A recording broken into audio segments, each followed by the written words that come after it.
دوستو، شیخ سعدی فارسی ادب کے مشہور شاعر، مفکر اور عالم مانے جاتے ہیں۔ وہ اپنی کہانیوں اور شاعریوں کی وجہ سے بہت زیادہ مشہور تھے۔ شیخ سعدی کو فارسی ادب کے مشہور شخصیات میں سے مانا جایا کرتا تھا۔ ان کی یہ ہمیشہ سے تمنا تھی کہ وہ دنیا میں ہی جنتی اور جہنمی لوگوں کو دیکھ لیں۔ ایک دفعہ جب وہ رات میں سو رہے ہوتے ہیں تو ان کے خواب میں ایک فرشتہ آتا ہے اور وہ ان سے یہ کہتا ہے کہ اللہ تعالیٰ نے آپ کی تمنا کو پوری کر لی ہے، آج میں آپ کو جنت اور جہنم کے منظر دکھاؤں گا۔ پھر فرشتہ شیخ سعدی کو جنت اور جہنم کی طرف لے کے جاتا ہے۔ فرشتہ سب سے پہلے شیخ سعدی کو جہنم کی طرف لے کے جاتا ہے۔ شیخ سعدی کے دماغ میں وہ سارا جہنم کا منظر آتا ہے کہ لوگوں پر گرم گرم پانی الٹایا جا رہا ہوگا، ہر طرف آگ ہوگی، لوگ جل رہے ہوں گے۔ لیکن جیسے ہی فرشتہ شیخ سعدی کو جہنم دکھاتا ہے تو جہنم کا بالکل ماحول ہی چینج ہوتا ہے۔ وہ یہ دیکھتا ہے کہ بیچ میں ایک لمبی سی ٹیبل لگی ہوئی ہے، اس کے چاروں طرف لوگ بیٹھے ہوئے ہیں، ان کو صاف اور سفید کپڑے پہنائے گئے ہوئے ہیں، ان کے سامنے گرم اور مزیدار سوپ رکھا گیا ہوا ہے۔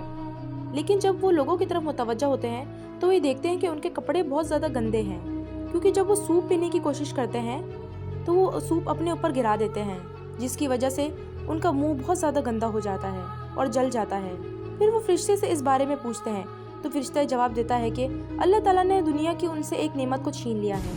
تو شیخ سعدی پوچھتے ہیں کیا چیز؟ تو فرشتہ جواب دیتا ہے کہ اللہ تعالیٰ نے ان سے ہاتھ کی کوہنیوں کو لے لی ہے۔ وہ لوگ جب سوپ پینے کی کوشش کرتے تو وہ اپنے ہاتھ کو موڑ نہیں پاتے اور وہ سوپ کو چمچ کو اوپر لے کے جاتے اور اپنے اوپر سوپ گرا دیتے، جس کی وجہ سے ان کا منہ جل گیا ہے اور ان کے لباس گندے ہیں۔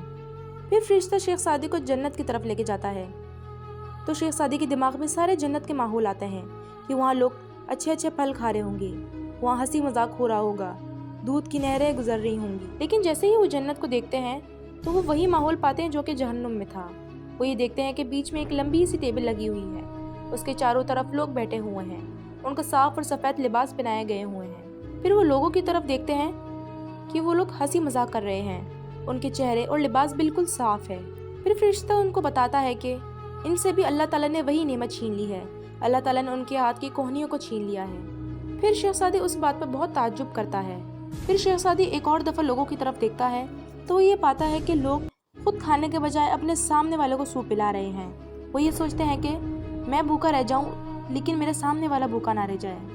یہ منظر دیکھ کر شیخ سعدی کو ایک بات کا تو احساس ہوا کہ جہنم میں لوگ صرف اپنی پرواہ کر رہے تھے کہ وہ کھا لیں اور دوسرا جائے بھاڑ میں،